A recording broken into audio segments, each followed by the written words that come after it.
Hey fundraiser, come on in. Today in this webinar, we are going to talk about how to stop hoping for big major gifts. I'm going to teach you my 4-step process so that you can start engineering them. So this is about becoming much more proactive in your major gift work so that you're not focused on hopes and prayers and dreams. You're actually working a proven system to help you close big gifts very quickly. So welcome. This is my 4-step major gift momentum method. Quick introductions. My name is Mary Peterson. I am the podcast host of Hey Fundraiser, also the founder of Hey Fundraiser. If you haven't checked out the podcast, I highly recommend that you do. I've been a major gift officer for over 25 years, and I've now graduated to the point of being a major gift coach. So I get to help people like you all day long close big gifts in a fraction of the time. I'm also an author and a speaker, and I recently closed $100 million gift in 7 months. Now, I know you're probably thinking, what kind of fundraising wizardry is this? Well, fundraiser, I don't believe that it should take a year or two to close a major gift.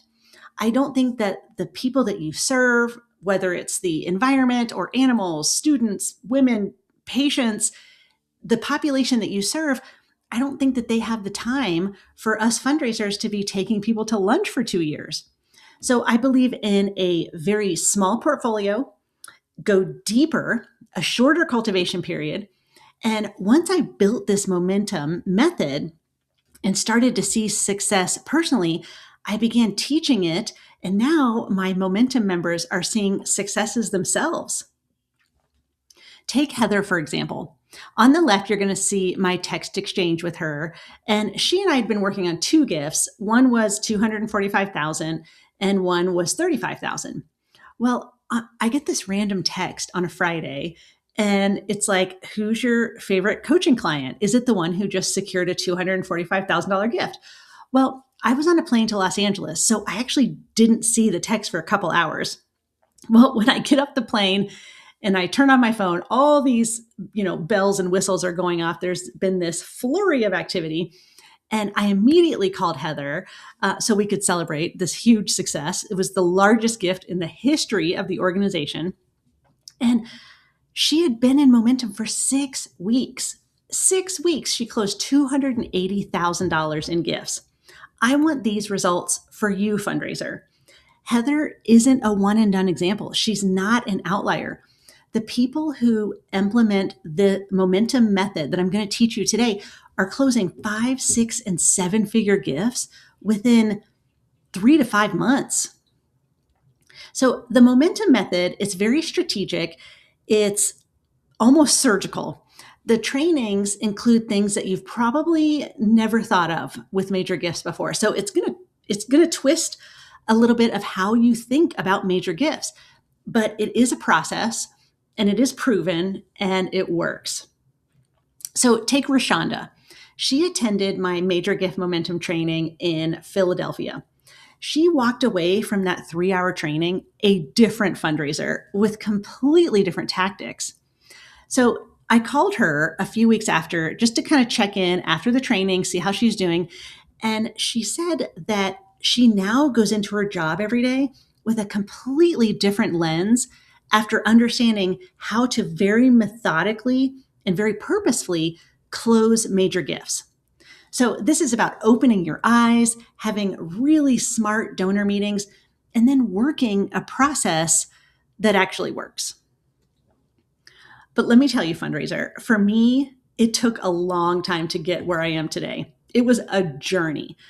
I literally spent over 2 decades knowing that major gifts from individuals was key to meeting all my goals, but I didn't for a long time know where to start or what to do. And I needed to transition from this mentality of small gifts and events to sophisticated philanthropy, like working a moves management method, pursuing the right people with the right opportunities at the right time, and then making an ask in a very sophisticated, strategic way. I was very frustrated because I would listen to all these different voices, these consultants and people online, and I would just get really vague advice. And I would try to piece it all together, but it never really worked.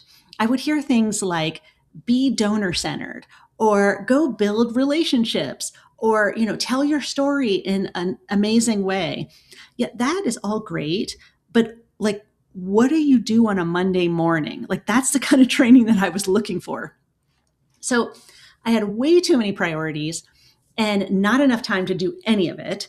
And I was also signing up for every webinar, every training, every downloadable, every checklist I could find, but I never really implemented any of it. And because I was listening to so many different voices, I actually was getting conflicting advice. And I had these thoughts of like, what if we don't make payroll? Like, that was a genuine thought I had at two of my jobs. Or I'd be thinking like, if I was really good at fundraising, it wouldn't be so hard to meet my goals every year. Well, I was thinking those things because I hadn't figured out my system yet. And I want to teach it to you today so that you never have to have thoughts like that. For a long time, I was very scared to make an ask. And I thought, maybe I'm too soft. Maybe I'm not built to be a fundraiser. So I can help you with all these things. And I'm kind of glad now. I mean, hindsight's 2020. I'm glad I had those thoughts back then because it spurred me to figure out the momentum method. And so now I'm on the other side. And fundraiser, I want you to be on the other side as well. So my life goal is to give you practical, step-by-step actions that you can implement today. They're real, no theories. You're never going to hear me say, just go be donor-centered or just go build relationships. Everything I teach you is going to be proven tactics and strategies. And so my agenda today is really to give you little effort strategies that provide big impact in your fundraising and your life. My aim is to create confidence where there was once uncertainty, to shatter any confusion and replace it with clarity, and to give, share, and show you exactly what to do, when to do it, and how to do it. Here is the process. It's not rocket science. It's literally the process of how you engineer major gifts. And it's 4 things. First, you need your money map. The money map is when you go about identifying the right prospects and map out exactly where the dollars are going to come from so that you can hit your goal and you're not losing sleep at night anymore. You also need offers and outcomes. And this is about packaging your work into clear, fundable opportunities that donors can instantly understand and feel excited to support. You need a relationship rhythm. This is about following a simple, permission-based cadence that builds trust with every touch point and keeps your donors moving toward a gift, a major gift, very naturally. And then lastly, you need a confident close. You need the verbiage, the skills, the strategy to make a clear, tailored ask, handle objections with grace, and then guide the conversation toward a yes. Now, we're going to go through all 4 of these things in great depth today, but I did want to mention that they are building blocks. So, we'll start with the money map, and each one of these is going to build on the previous one. And so you don't want to skip. Okay, let's dig into your money map. This is about mapping your year, your prospects, and just understanding your universe. This is your list of prospects that you are most likely to get a major gift from in the next 4 to 6 months. It's a small group of donors that you can go deep with. So working a smaller portfolio allows you to close gifts quicker because you can go deeper. You can build these lifelong relationships that you can't really do when your prospect list is 200. Like you won't be able to keep up a relationship rhythm if you're working 200 prospects. That's kind of like making a millimeter of progress on 200 different fronts. I would advise you to cut that money map down and go deep. So in many of my jobs, I used to have a portfolio of, 125 to 150. And I was that fundraiser that would like come in and out of people's lives. There was no cadence and no strategy. And frankly, I wasn't as successful as I could have been if I had a more focused major gift portfolio. Now that we know what a money map is, let's talk about who actually makes it onto your list. You can be amazing in the room, but if you're sitting with people who will never make a gift or can't make a major gift, you have already lost before you started. So, your time is your most valuable asset in major gifts. You can't scale yourself. So every hour that you spend with the wrong person is an hour that you didn't spend with someone who could say yes to $25,000 or $100,000 or $500,000. So when your portfolio is aligned, focused on the right people at the right stage for the right reasons, everything else that we're talking about in this training is going to work exponentially better. Just remember, and I know this is hard because in most jobs, you have to do so many meetings per month. And sometimes you just need to get that 10th meeting or that 15th meeting, and you just go to lunch with maybe somebody who is easy to get a meeting with. Here's the thing. You cannot be successful in major gift fundraising if you don't pursue the right prospects. The other thing that's very important to remember is that we often make decisions on behalf of our prospects and donors, but we do them from our perspective, and we do them with limited beliefs around capacity, likelihood to make a gift, and affinity.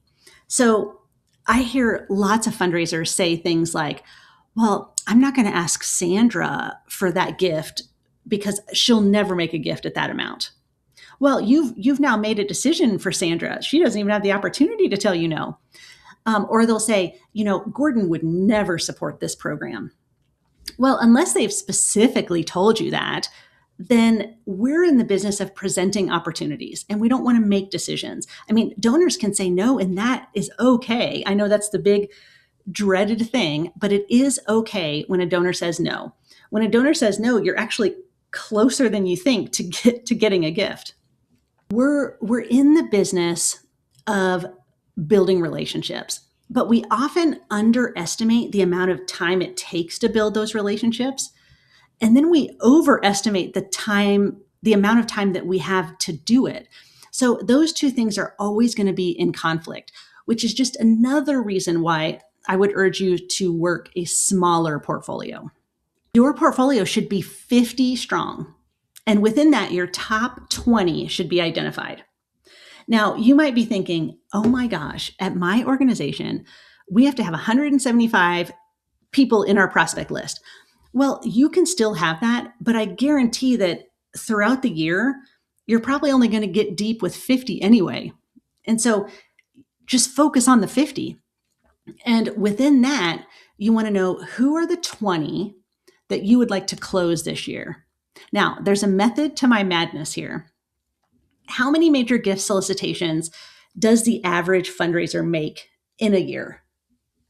Now, I think the answer might surprise you a little bit.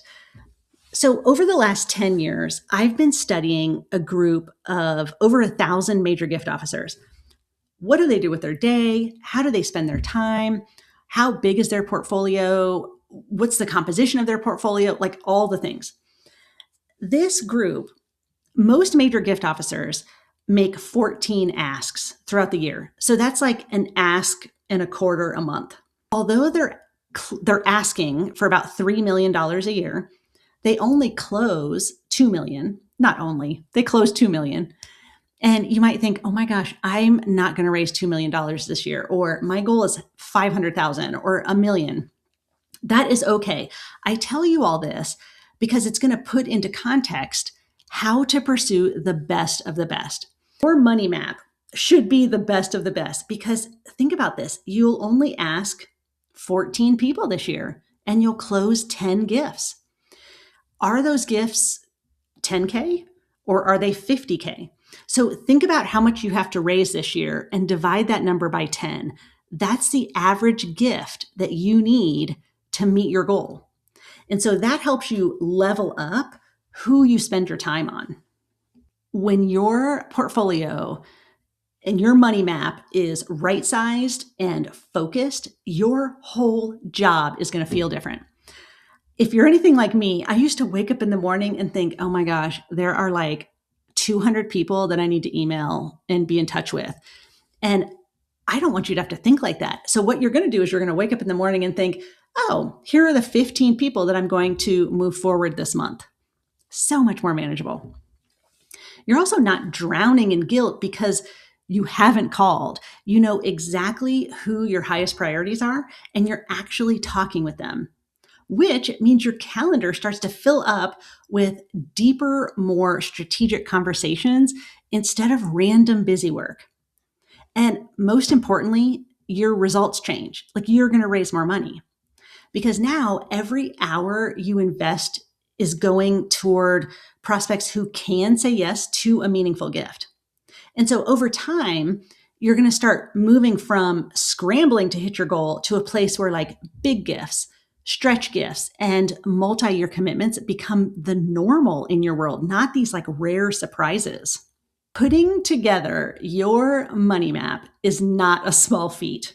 It's so important because this is going to drive all your work. It's going to drive how you spend your time and who you're going to spend time with. So, to get onto your list, a prospect should have both affinity for your organization and capacity to make a major gift. So, this process used to take me weeks of research and pulling lists and reviewing giving histories. And I would work with my clients and we would spend the first several days working on their money map because it is that important. And then I got smart. I built an algorithm that does all the research for you.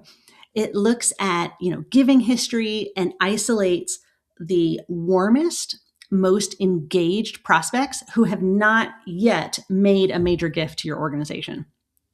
What you see on the screen are just some of the tools that the software pumps out. Essentially, it pumps out like a 360-degree view of your universe. So your money map, some interactive predictive models to play with, and information for me to quickly assess your situation. And once I've seen these items populated with your data, we can surgically define your money map and I can give you very specific counsel. So essentially, weeks of work is cut down to like 20 minutes. We've covered the money map. It's so important to make sure you're going after the right people. But once your portfolio is dialed in, the next question is, what exactly are you putting in front of these donors? If all you've got is a generic case for support and like a few one-pagers about your programs, you are leaving hundreds of thousands of dollars on the table, especially in unrestricted giving. Now, unrestricted giving keeps our friends in finance very happy. So the second element to the major gift momentum method is your offers and your outcomes. And I want to show you how to take the exact work that your organization is already doing and repackage it into clear, compelling offers that highlight the outcomes, not line items, make unrestricted dollars feel like the smartest, most strategic gift that a donor or prospect can make, and inspire donors to stretch their giving because they're finally understanding and seeing the scale of impact that their gift can unlock. There are very specific things that you need to say and put into writing that speak to impact and giving unrestricted dollars and what high net worth individuals are going to respond to. Most major gift officers and executive directors, they kind of walk into donor meetings with what I call brochure brain. You know your program, you know you care, you want to put the best thing in front of your donors, but everything you say feels like a brochure. It's info heavy, impact light, and it describes a lot of the work, like what you do every day, but oftentimes it doesn't position your work as a funding opportunity.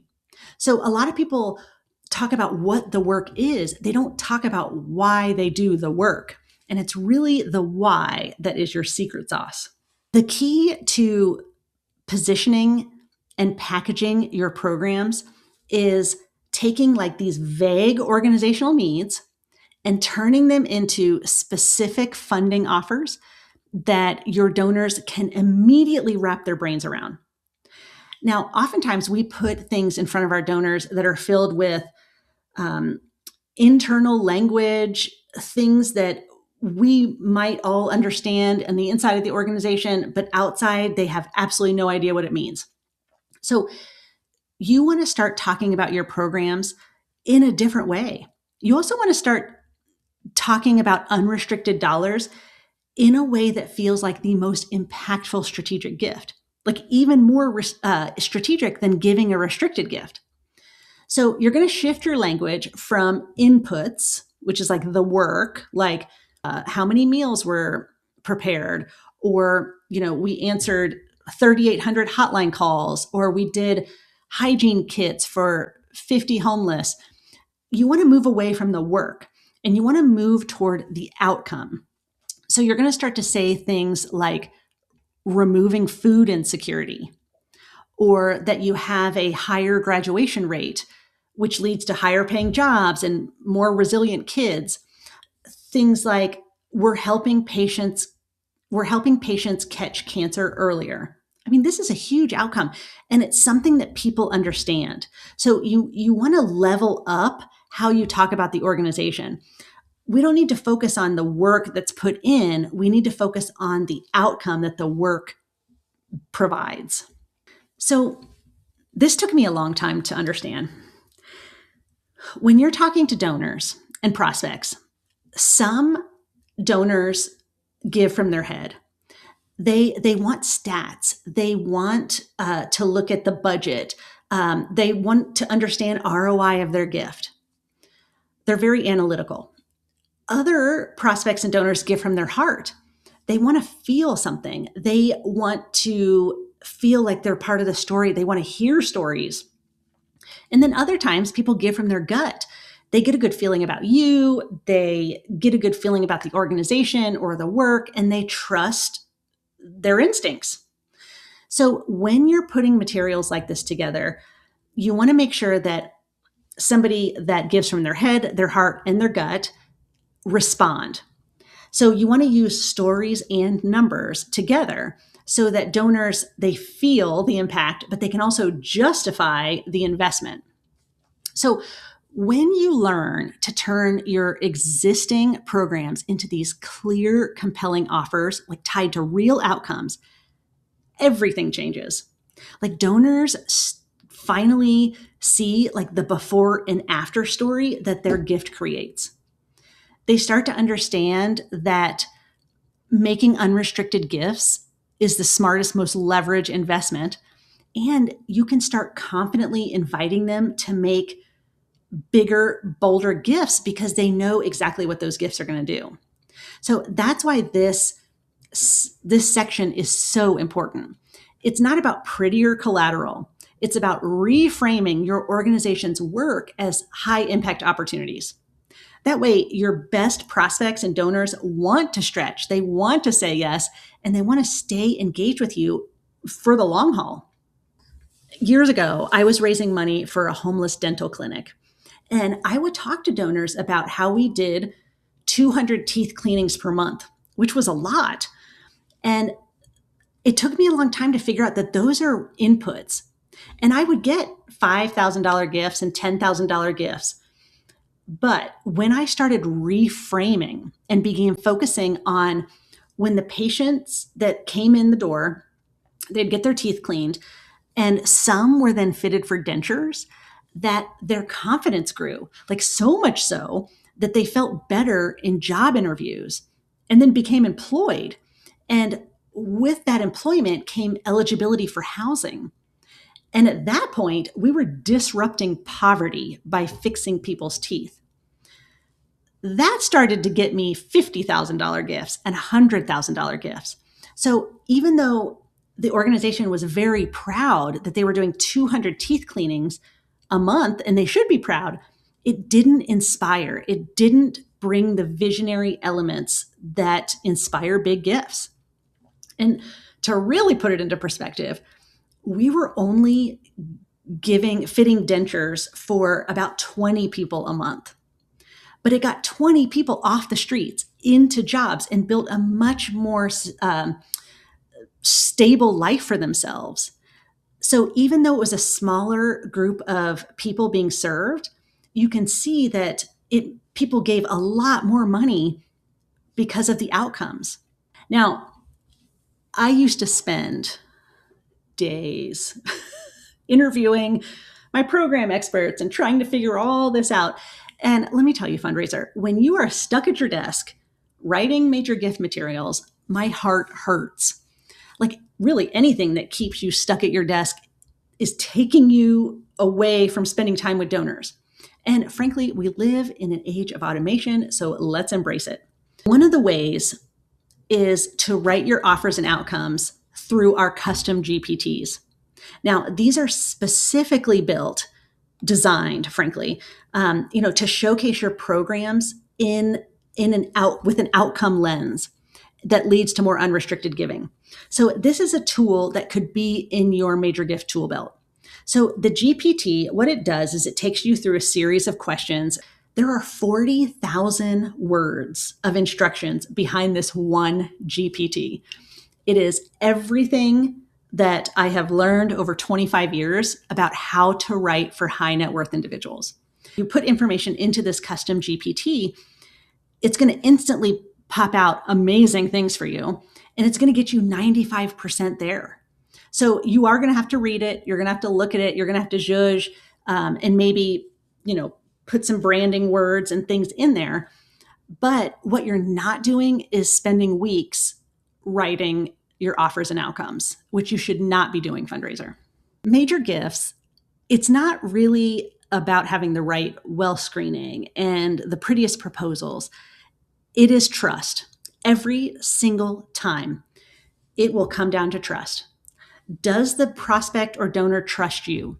Do they trust the organization? Do they trust the leadership? Like, have you put enough emotional collateral into this relationship so that they feel good about it?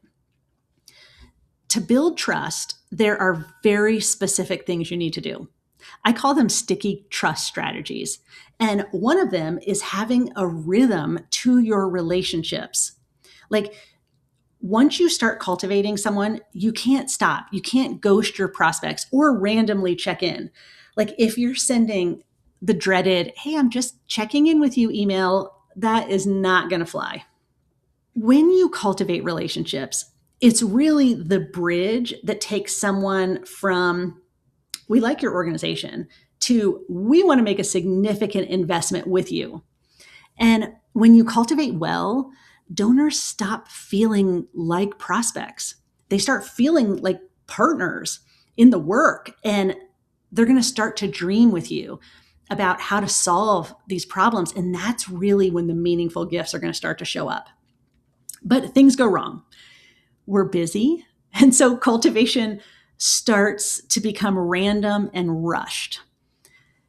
That is not good. Like, most major gift officers and executive directors, like, we all know that cultivation matters, but then life, right? Like, real life comes in, and the rhythm that we're building with the relationship gets interrupted. And there's all these like false starts and stops. If your contact is random, like, "Oh, I'm going to send a newsletter, that's good enough, and I won't be in touch with this prospect for another month, and that's okay." Or like, "Here's an event invitation," or the "just checking in" email, those items do not move the relationship forward.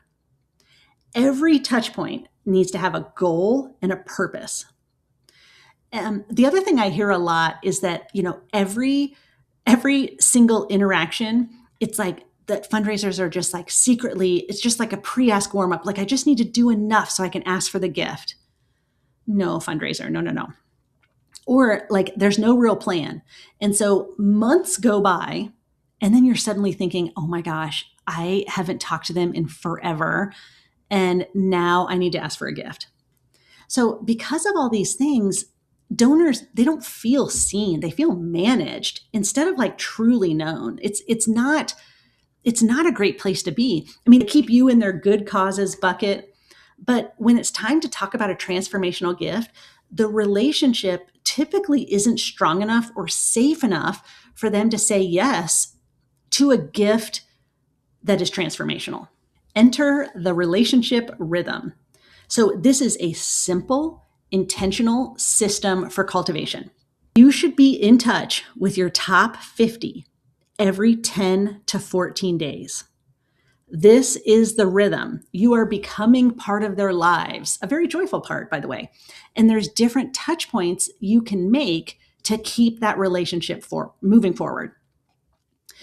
The other thing is, a lot of fundraisers go into donor meetings and they feel like I have to tell them all the amazing things that we're doing.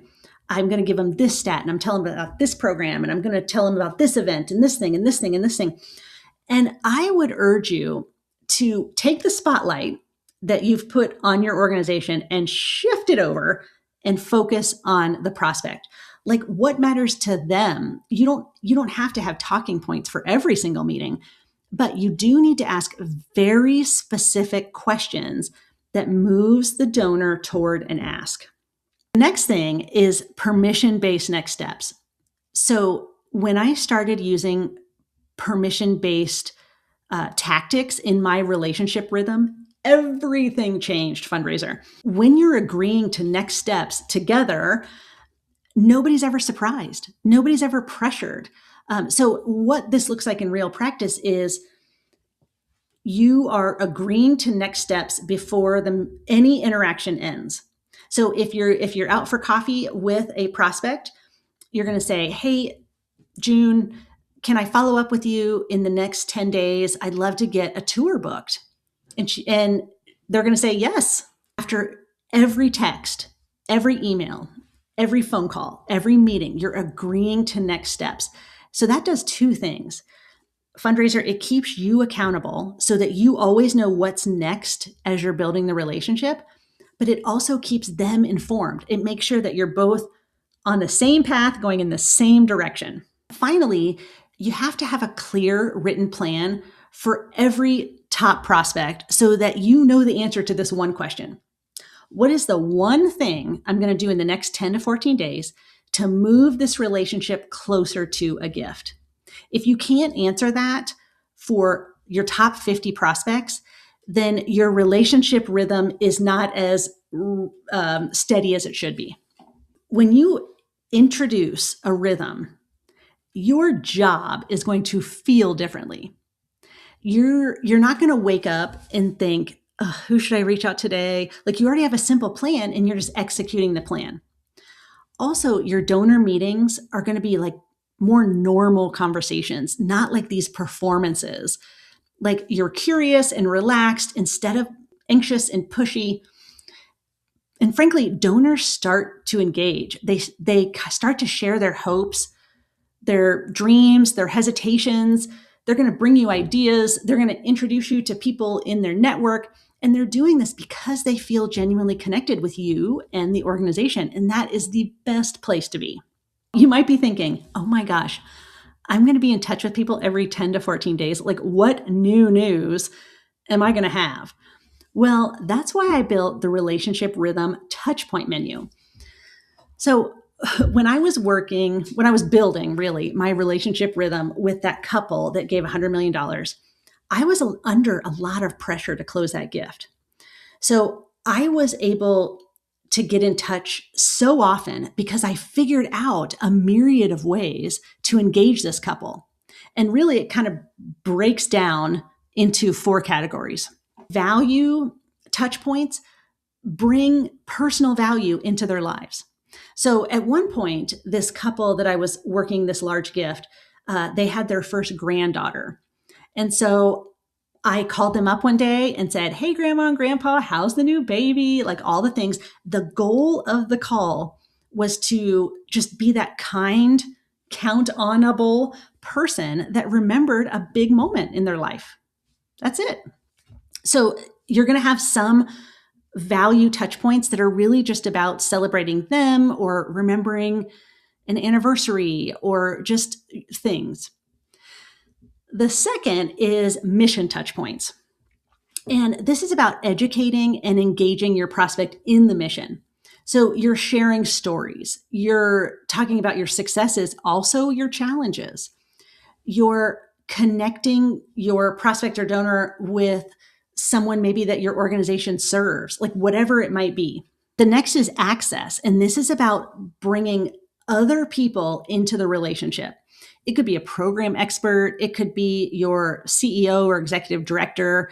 And when I was working this large gift, at one point, I brought in the director of cardiac services. Like it was just something new and exciting for this couple to meet this person. He was able to talk about things at the hospital that I could not talk about. And it was just a nice access moment.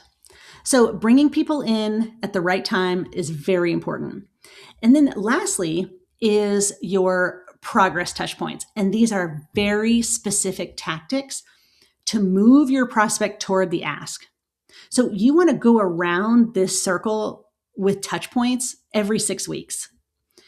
Now, in Momentum, I give you like 40 plus ideas within each of these categories so that you can just pick like, oh, this is the right next step for this next prospect.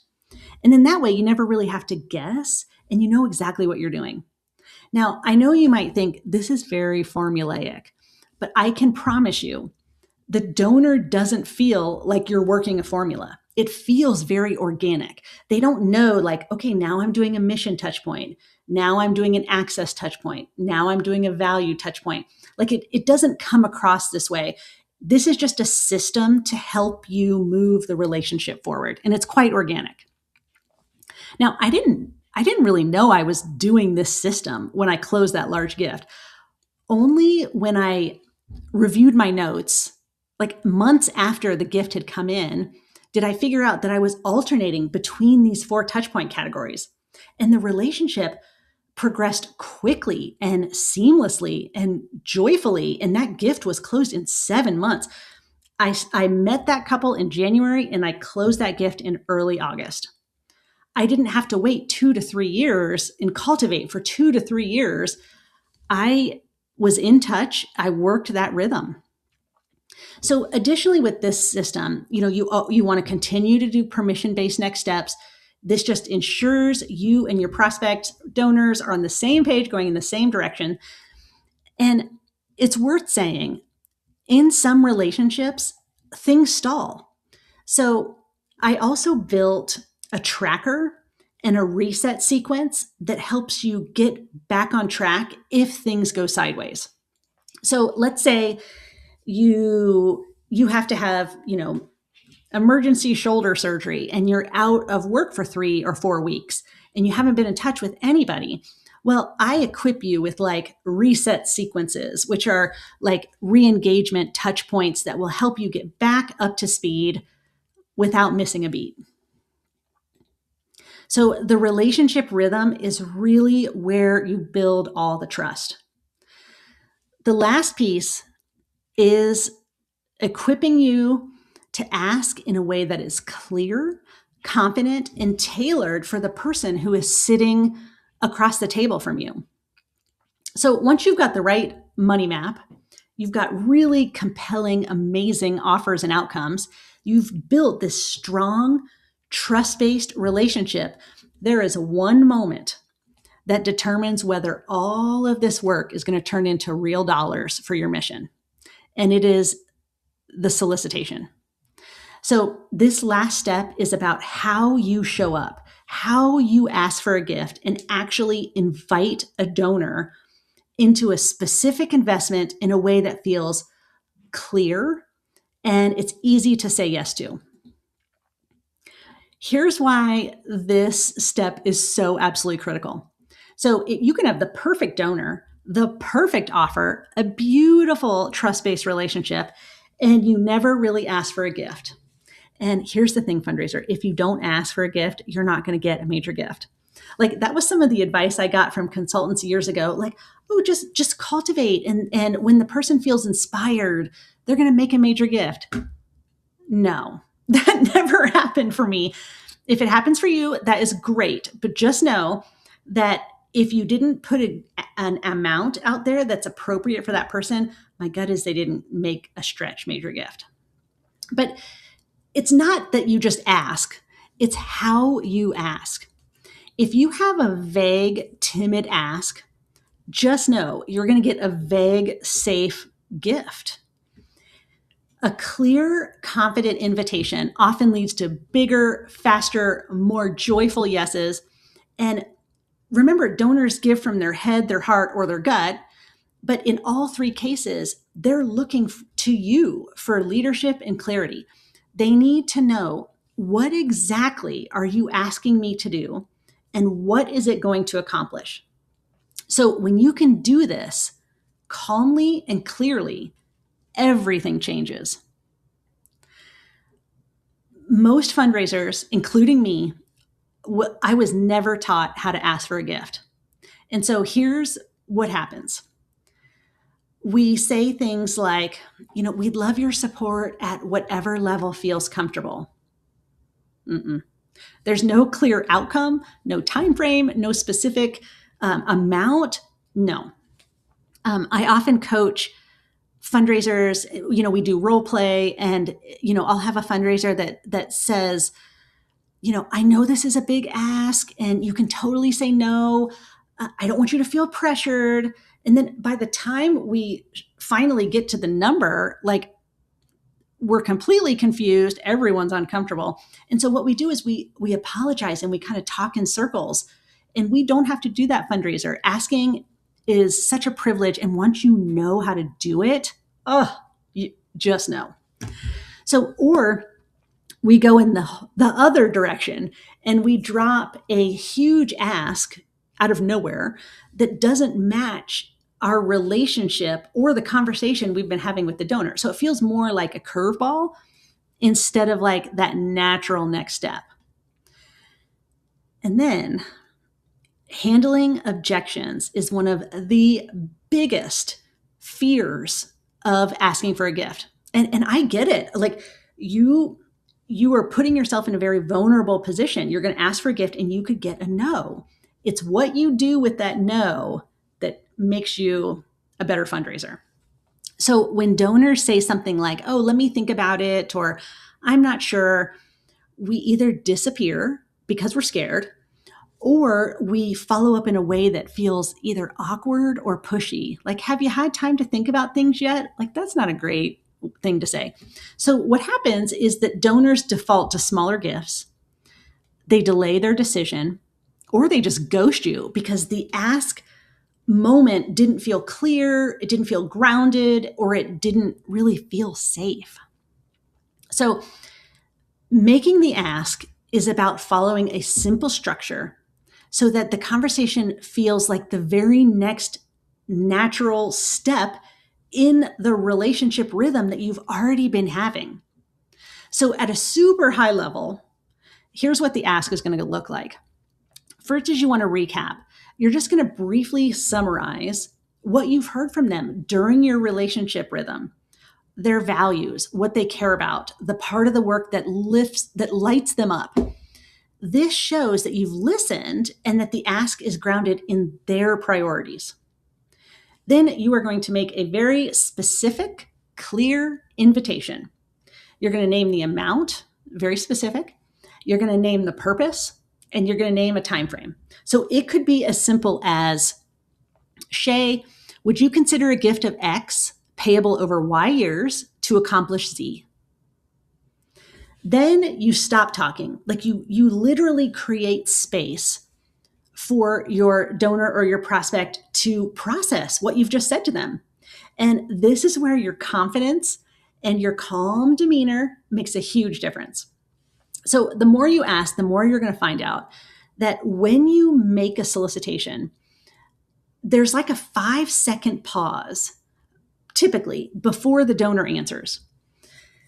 In that 5 seconds, most fundraisers panic they start to think, oh my gosh, what is happening? I've just ruined the relationship. Like, who am I to have just asked this person for $100,000?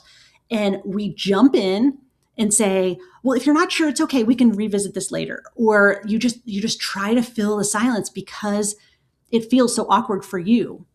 But fundraiser, even though it might be awkward for you, it's not awkward from the donor. I mean, think about if somebody asked you for a $100,000 gift. Here are some of the things that you might think as a donor.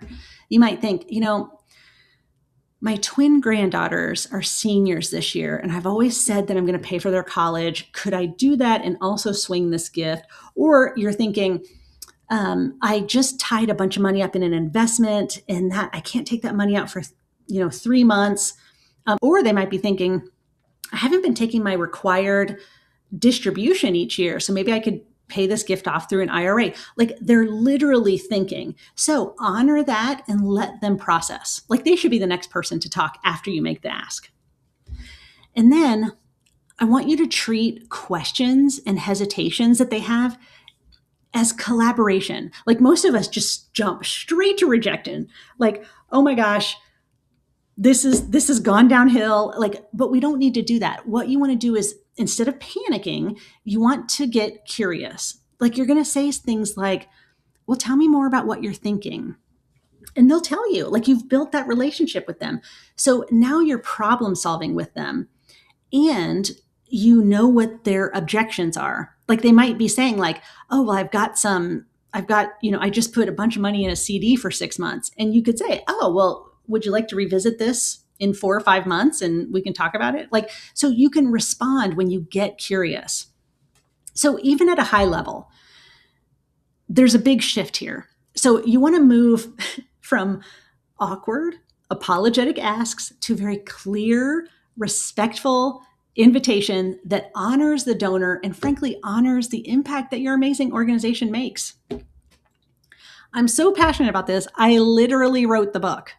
So every day, probably 3 to 5 times a day, one of my Momentum members will say, what is the exact verbiage to ask this person for a gift? Or they'll say, I've asked Tim for $25,000 for the last 3 consecutive years, and I need a new way. Like, what are the words? So I literally wrote the book called What to Say, 12 Major Gift Asks to Get a Yes. Because I kept answering this question every day. And then when I sat down, I realized there are 12 ways that I ask for a gift. And it's based on if somebody gives from the head, gives from the heart, or gives from the gut. And the book actually takes you through every way to ask, every objection that you can think of, and how to handle this. So just know, having a script can sometimes just help you have good words. So when you learn to ask, your entire experience with major gifts is going to change. Like, you start hearing clearer yeses at higher levels, like higher than you've dared ask for before. You stop dreading these ask meetings and you walk in with this very simple structure, but you've done the work. You've narrowed your money map. You have the right offers and outcomes. And now you've built this amazing relationship rhythm. The ask is the very next thing. No more dread. The other thing is that your pipeline becomes more predictable because you're making these very clear, specific asks and having real conversations. You actually know where your people stand instead of guessing. Like, even after you ask, you're still in touch every 10 to 14 days until that relationship is ready to be sunsetted. And then you just feel like a leader, not a beggar. You're a partner. And so this is where you show up with confidence. And when you show up confidently, your donors feel it. So one of the things that has been very important to me is to give people the verbiage of how to ask. Because you can do steps 1 through 3. You can have the relationship rhythm. You can be working the right people. You can do all the things. And it is a very scary place to come to when you're ready to make the ask. And so I want to train you in how to be confident and how to use words that are the most likely to get you a yes. So this is the method. So if you do these 4 things, you are going to close bigger gifts in a shorter amount of time. You're also going to have deeper relationships with your donors, probably deeper than you've ever had. And so today I've walked you through this exact framework that I really spent years refining in the real world with real donors and real 5, 6, 7, 8-figure gifts. Now that you know it, you have 2 paths. So you can go out on the internet and watch a dozen more videos and download white papers and find all the information you need. I know you're resourceful because you're here learning. But this is going to send you on multiple paths. And quite frankly, the populations that you serve most likely just don't have time for you to do all this research. Or you can join Momentum. And we take you on a very specific curated path to get you closing gifts and building that relationship rhythm on day 1. And it's just going to give you more time to raise money, which is always a good thing. So let's talk about the very first day that you join Momentum. So you would submit your data through our software, and it's going to produce your money map. I mean, you literally will have your money map within 30 minutes of submitting your data. The next thing that's going to happen is that all of the trainings will be unlocked, and that includes the custom GPTs that are going to write your offers and your outcomes. So no more time, no more researching people, trying to figure out how to package your outcomes, which is very difficult to do. It's all going to be done for you. Then the relationship rhythm is also going to become available so that you are going to start to ask the right questions and do the right touch points at the right time. You're going to know exactly what's next. And then, of course, the 12 plug and play ask scripts are going to be delivered to you so that you can start to familiarize yourself with what is your ask style? How is the best way that we can put you in front of these high level donors and prospects? You join Momentum, you submit your data, you engage with all the materials, all the things. And once you've done your money map and your offers and outcomes, you schedule a one-on-one with me. In that one-on-one, we are going to go through your money map. Like, I want to make sure that it's the best of the best prospects. Then I want to review your offers and outcomes with you so we can really talk through if these are the right materials. And then I just want to talk to you about what do you want to get out of Momentum, because I want to make sure that this is the best experience ever. And then after that, you're going to come to coaching calls. Now, there's 2 optional group coaching calls weekly. You can join both. You can join one. You can watch the recordings, like whatever floats your boat. They're on Tuesdays and Thursdays, and the group is so lovely. It's a really fun call. And not only do you get to learn from me, but you learn from other people who are on a very similar journey with you. So to those calls, you want to bring your challenges. Like, I'm having trouble getting in the door with donor A, or I just can't seem to get donor B to this next ask. Like, we're going to work through it all.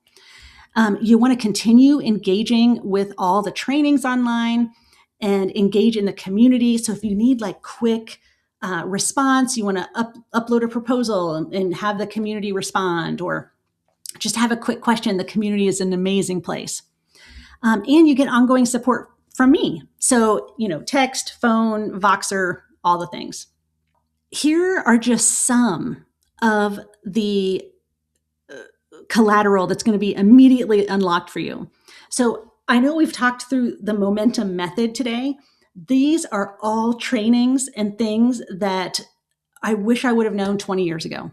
I mean, everything from dozens of major gift proposal templates that you can look at, to how to manage your time, to how to set the perfect ask amount, to how to have the perfect donor meeting.